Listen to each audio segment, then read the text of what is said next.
Son 2, 3, 4.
Gönlüm Polat gönlüm vay eridi azca kaldı.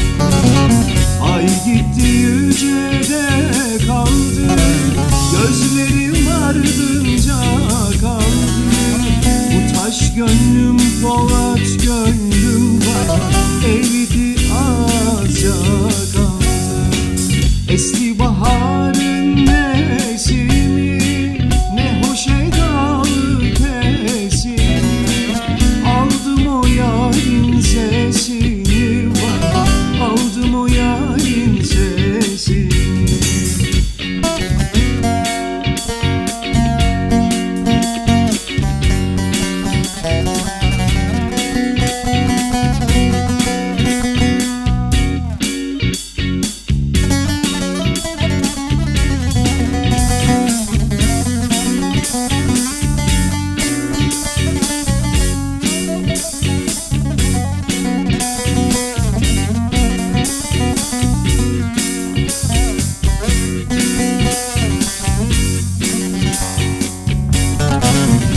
Ay göründü meşeden, avcılar bekler köşeden.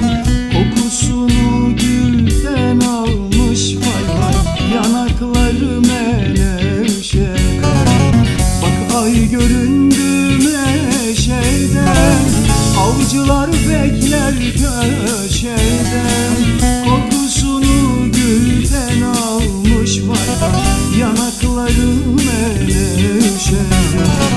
esti baharın nesimi, ne hoş